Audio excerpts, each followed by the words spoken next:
क्या आपने कभी सुना है ऐसी पौराणिक गाथा जहां सौंदर्य भी श्राप बन जाए और प्रेम भी मृत्यु का द्वार? आज हम आपको सुनाने जा रहे हैं रुधिरा की भयानक कथा। वो स्त्री जो देवताओं के श्राप से पिशाचिनी बनी और जिसकी वीणा की धुन सुनते ही मनुष्य मृत्यु के द्वार पर खिंच चला जाता है। तो संभल जाइए और इस गाथा को अंत तक अवश्य सुनिए, क्योंकि इसका रहस्य जानने वाला ही बच पाता है। बहुत समय पहले, जब धरती पर राजाओं का शासन था और आर्षियों के आश्रमों से वेद मंत्र गूंजा करते थे, हिमालय की तलहटी में एक ग्राम बसा था, चंद्रवन। चंद्रवन नाम इसलिए पड़ा क्योंकि यहाँ चंद्रमा की रोशनी भी घने वृक्षों की छाया से दब जाती थी। ग्रामवासी कहते थे, इस वन में एक राक्षसी रहती है जिसका नाम है रुधिरा। किंवदंती थी कि वह देवताओं के श्राप से इस वन में बांधी गई थी। उसका सौंदर्य अप्सरा सा था, किंतु उसकी प्यास रक्त की थी। कभी वह एक दिव्य कन्या थी, राजकन्या रुद्राक्षिणी, किंतु अहंकारवश उसने यज्ञ में विघ्न डाला और आर्षियों को अपमानित किया। क्रोधित देवताओं ने उसे श्राप दिया, तुम्हारा सौंदर्य बना रहेगा, पर तुम्हारी आत्मा पिशाचिनी होगी। जब तक कोई वीर तुम्हें सच्चे प्रेम से वरण न कर ले, तब तक तुम रक्त की प्यास से तड़पती रहोगी।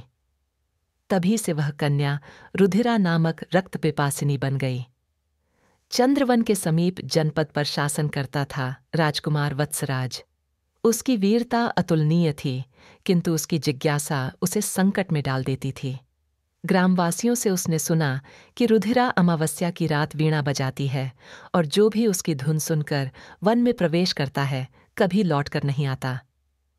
वत्सराज ने प्रण किया कि वह इस रहस्य का अंत करेगा।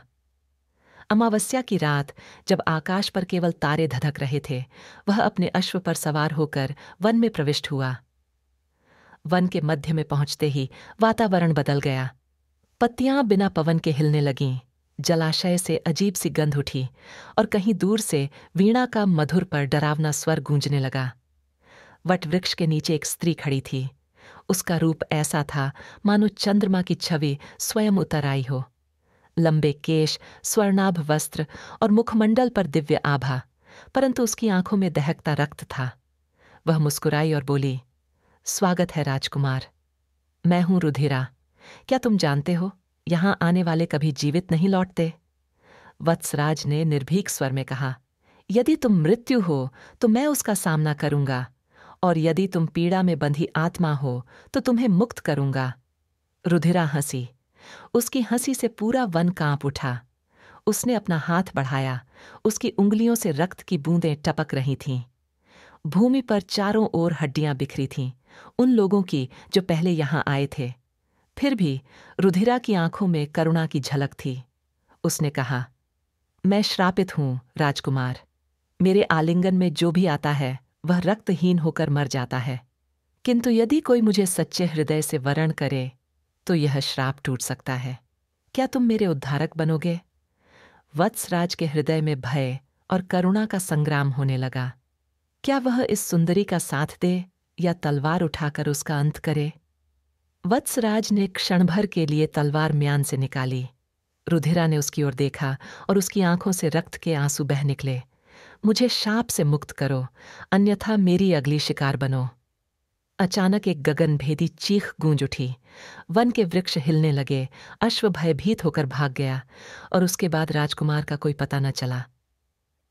तो यह थी रुधिरा की शापित कथा। एक ऐसी स्त्री की जिसकी सुंदरता देवियों सी थी, पर जिसकी प्यास केवल रक्त थी।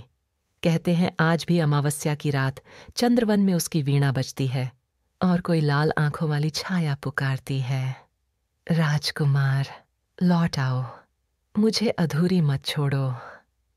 यदि आप भी ऐसी रहस्यमयी और डरावनी कहानियां सुनना चाहते हैं तो अभी चैनल सब्सक्राइब करें और अगली बार की कथा का रहस्य सबसे पहले जानें।